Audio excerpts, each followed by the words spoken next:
메밀꽃 필 무렵. 이효석. 여름장이란 애시당초에 글러서 해는 아직 중천에 있건만 장판은 벌써 쓸쓸하고 더운 햇발이 버려놓은 전 휘장 밑으로 등줄기를 훅훅 볶는다. 마을 사람들은 거의 돌아간 뒤요. 팔리지 못한 나무 꾼패가 길거리에 궁식거리고들 있으나 석유병이나 받고 고깃말이나 사면 족할 이 축두를 바라고 언제까지든지 버티고 있을 법은 없다. 칩칩스럽게 날아드는 파리떼도 장난꾼 각다귀들도 귀찮다. 얼금뱅이요 왼손잡이인 득팀전의 허생어는 기어코 동업의 조선달을 낚구어 보았다. 그만 거둘까? 잘 생각했네. 봉평장에서 한 번이나 흐뭇하게 사본 일이 있었을까?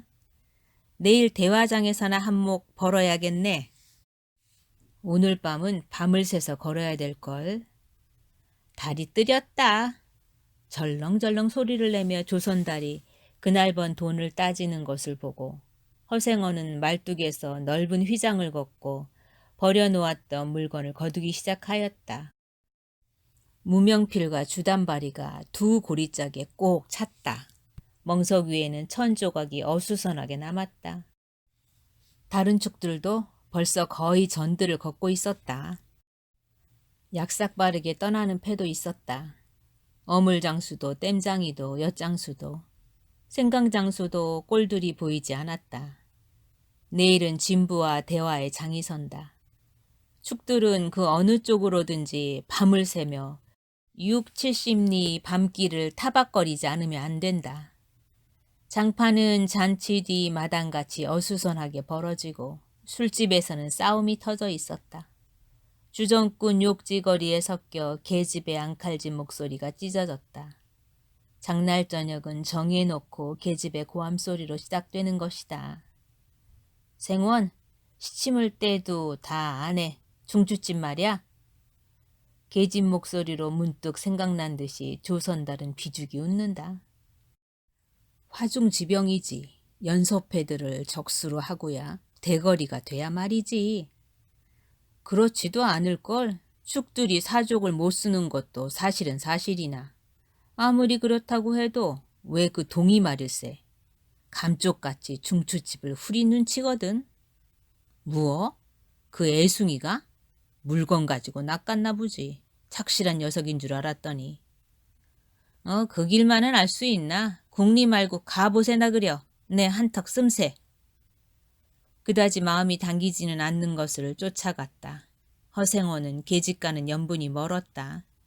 얼금뱅이 상판을 쳐들고 대어설 숙기도 없었으나 계집편에서 정을 보낸 적도 없었고 쓸쓸하고 뒤틀린 반생이었다. 중추집을 생각만 하여도 철없이 얼굴이 붉어지고 발밑이 떨리고 그 자리에 소스라쳐 버린다. 중추집 문에 들어서서 술 좌석에서 짜장 동이를 만났을 때에는 어찌된 서슬인지 발끈 화가 나버렸다. 상위의 붉은 얼굴을 쳐들고 제법 계집과 농탕 치는 것을 보고서야 견딜 수 없었던 것이다.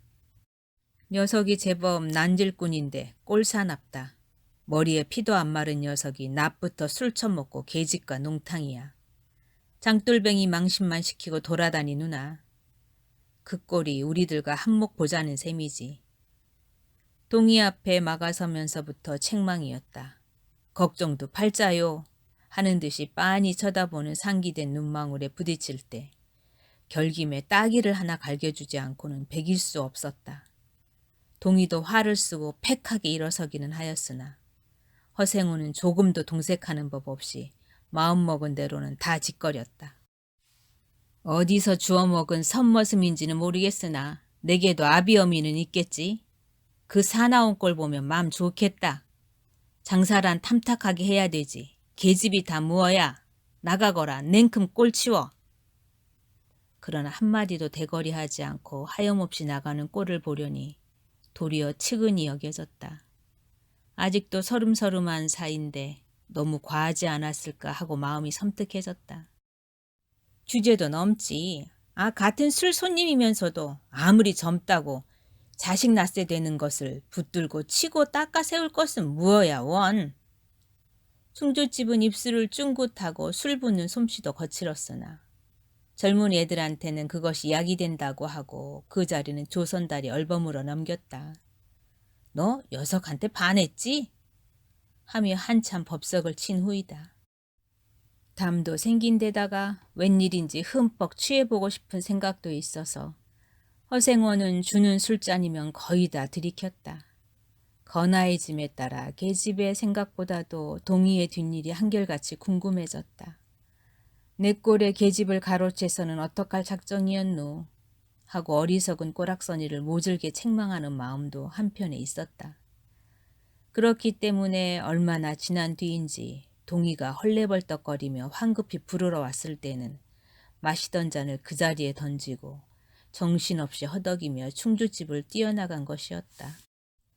생원, 당나귀가 발을 끊고 야단이에요. 각다기들 장난이지 필연코. 짐승도 짐승이려니와. 동희의 마음씨가 가슴을 올렸다.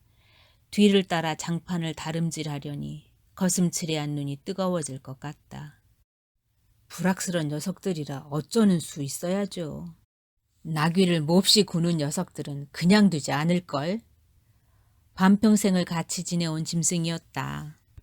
같은 주막에서 잠자고 달빛에 젖으면서 장에서 장으로 걸어다니는 동안에 20년의 세월이 사람과 짐승을 함께 늙게 하였다.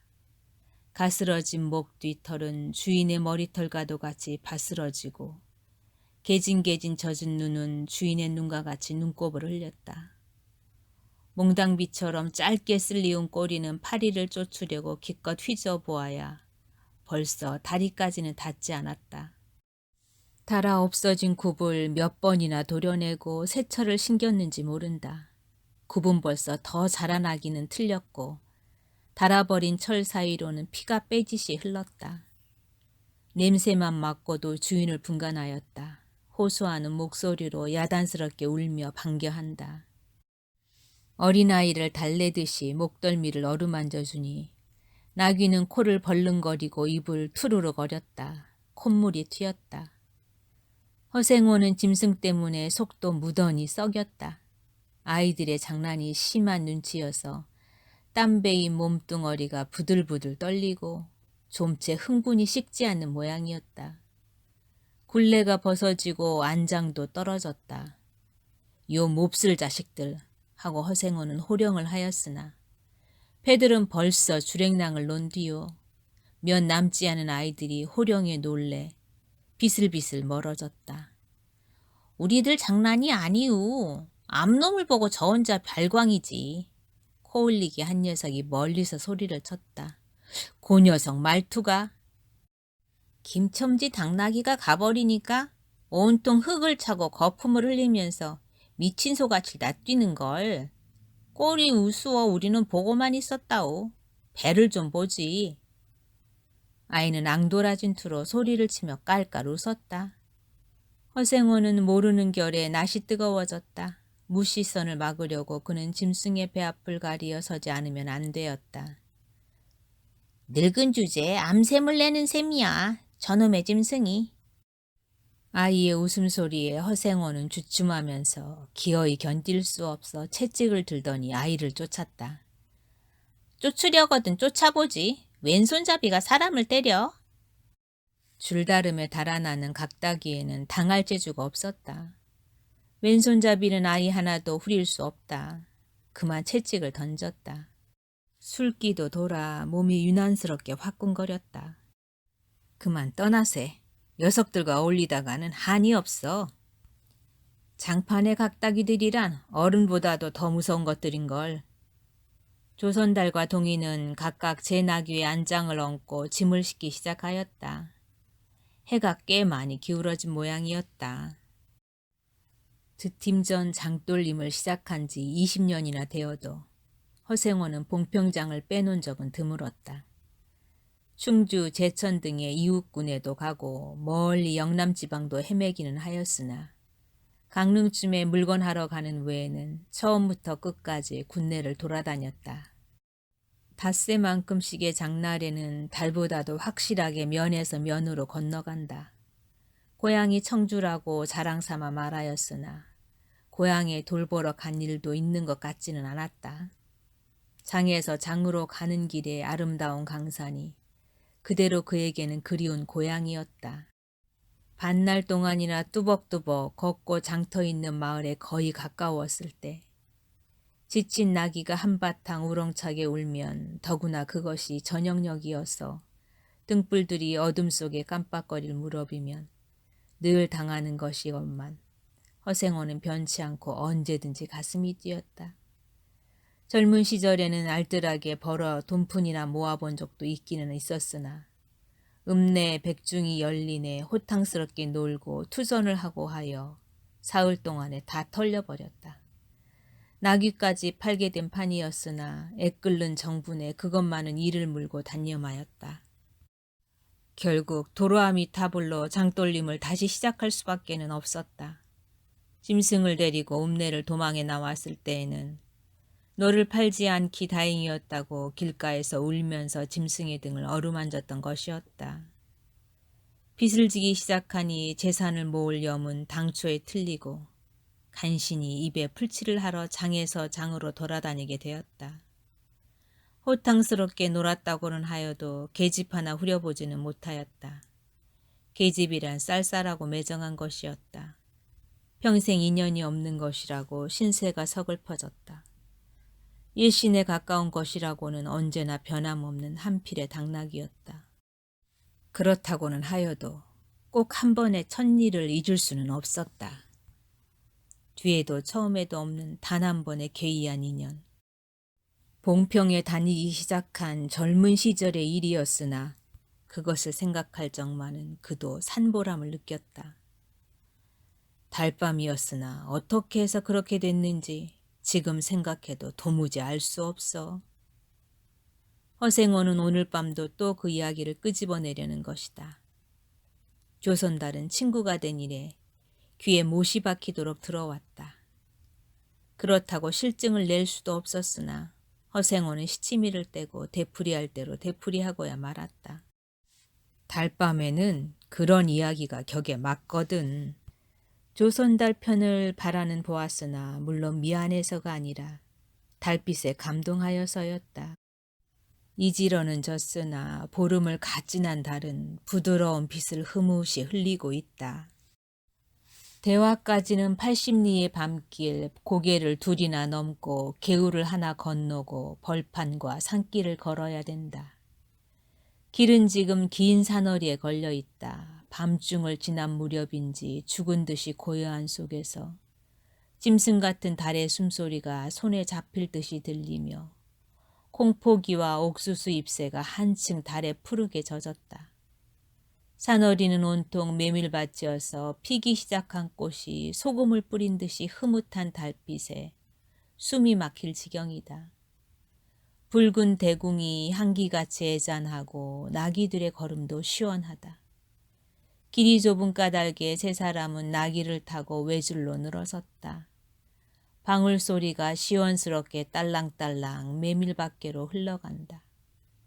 앞장선 허생원의 이야기 소리는 꽁무니에 선 동이에게는 확실히는 안 들렸으나 그는 그대로 개운한 제멋에 적적하지는 않았다.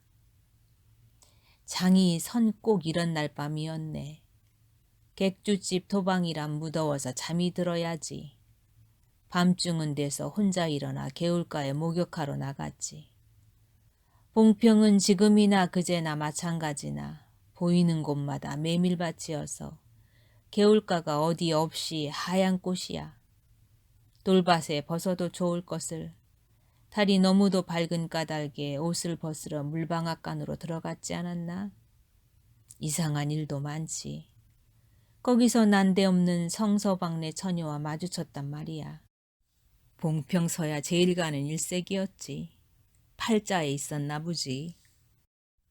아무렴 하고 응답하면서 말머리는 아끼는 듯이 한참이나 담배를 빨 뿐이었다. 구수한 자줏빛 연기가 밤 기운 속에 흘러서는 녹았다. 날 기다린 것은 아니었으나 그렇다고 달리 기다리는 논팽이가 있는 것도 아니었네. 처녀는 울고 있단 말이야. 짐작은 되고 있었으나 성서방네는 한창 어려워서 들고 날 판인 때였지. 한 집안 일이니 딸에겐들 걱정이 없을 리 있겠나. 좋은 데만 있으면 시집도 보내련만 시집은 죽어도 싫다지. 그러나 처녀란 울 때같이 정을 끄는 때가 있을까? 처음에는 놀라기도 한 눈치였으나 걱정이 있을 때는 누그러지기도 쉬운 듯해서 이럭저럭 이야기가 되었는데 생각하면 무섭고도 기막힌 밤이었어. 제천인지로 주랭락을 놓은 건 그 다음 날이렸다.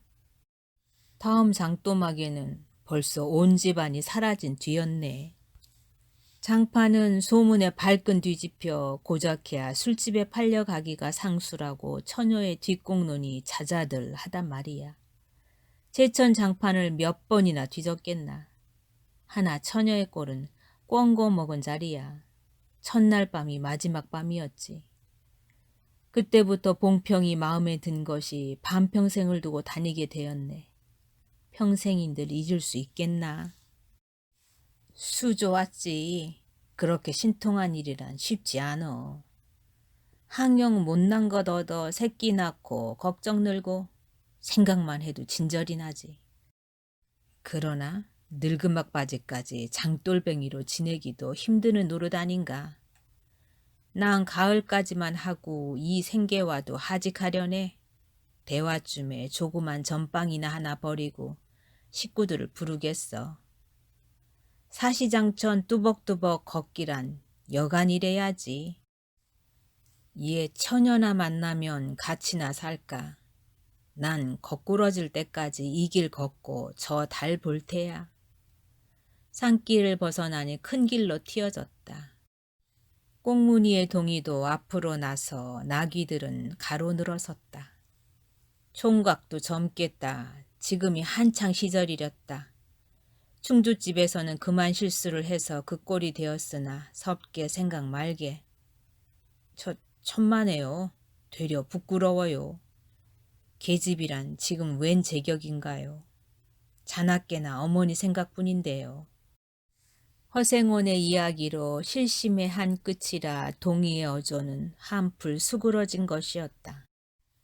아비어미란 말에 가슴이 터지는 것도 같았으나 제겐 아버지가 없어요. 피부치라고는 어머니 하나뿐인걸요. 돌아가셨나? 당초부터 없어요. 그런 법이 세상에. 생원과 선달이 야단스럽게 껄껄들 웃으니 동이는 정색하고 우길 수밖에는 없었다. 부끄러워서 말하지 않으려 했으나 정말예요. 제천촌에서 달도 차지 않은 아이를 낳고 어머니는 집을 쫓겨났죠. 우스운 이야기나 그렇기 때문에 지금까지 아버지 얼굴도 본 적 없고 있는 고장도 모르고 지내와요. 고개가 앞에 놓인 까닭에 세 사람은 나귀를 내렸다. 둔덕은 험하고 입을 벌리기도 대견하여 이야기는 한동안 끊겼다. 나귀는 건듯하면 미끄러졌다. 허생원은 숨이 차 몇 번이고 다리를 쉬지 않으면 안 되었다. 고개를 넘을 때마다 나이가 알렸다. 동이 같은 젊은 축이 그지없이 부러웠다. 땀이 등을 한바탕 쭉 씻어내렸다. 고개 너머는 바로 개울이었다. 장마에 흘러버린 널다리가 아직도 걸리지 않은 채로 있는 까닭에 벗고 건너야 되었다. 고이를 벗어 띠로 등에 얽어매고 밤벌거숭이의 우스꽝스런 꼴로 물속에 뛰어들었다. 금방 땀을 흘린 뒤였으나 밤물은 뼈를 찔렀다. 그래, 대체 기르긴 누가 기르고. 어머니는 하는 수 없이 의부를 얻어가서 술장수를 시작했죠. 술이 고줄해서 의부라고 전 망난이에요. 철들어서부터 맞기 시작한 것이 하룬들 편한 날 있었을까. 어머니는 말리다가 채이고 맞고 칼부림을 당하고 하니 집골이 무엇겠소. 18살 때 집을 뛰쳐나와부터 이 짓이죠. 종각 낯새론 동이 무던하다고 생각했더니 듣고 보니 딱 간신새로군. 물은 깊어 허리까지 찼다. 속물살도 어지간히 센데다가 발에 채이는 돌멩이도 미끄러워 금시에 훌칠 듯하였다. 나기와 조선달은 재빨리 거의 건넜으나 동이는 허생원을 붙드느라고 두 사람은 훨씬 떨어졌다. 모친의 친정은 원래부터 제천이었던가? 웬걸요? 시원스리 말은 안 해주나 봉평이라는 것만은 들었죠. 봉평? 그래, 그 아비 성은 무엇이고? 알 수 있나요? 도무지 듣지를 못했으니까. 그렇겠지. 하고 중얼거리며 흐려지는 눈을 까물까물 하다가 허생원은 경망하게도 발을 빗디디었다. 앞으로 고꾸라지기가 바쁘게 몸째 풍덩 빠져버렸다. 허비적거릴수록 몸을 걷잡을 수 없어 동이가 소리를 치며 가까이 왔을 때에는 벌써 퍽이나 흘렀었다. 옷째 쫄딱 젖으니 물에 젖은 개보다도 참혹한 꼴이었다. 동이는 물속에서 어른을 헷깝게 업을 수 있었다. 젖었다고는 하여도 여윈 몸이라 장정등에는 오히려 가벼웠다. 이렇게까지 해서 안 됐네. 내 오늘은 정신이 빠진 모양이야. 염려하실 것 없어요. 그래, 모치는 아비를 찾지는 않는 눈치지. 늘 한번 만나고 싶다고는 하는데요. 지금 어디 계신가? 의부와도 갈라져서 제천에 있죠. 가을에는 봉평에 모셔오려고 생각 중인데요. 이를 물고 벌면 이럭저럭 살아갈 수 있겠죠. 아무렴 기특한 생각이야. 가을이랬다. 동이의 탐탁한 등어리가 뼈에 사무쳐 따뜻하다.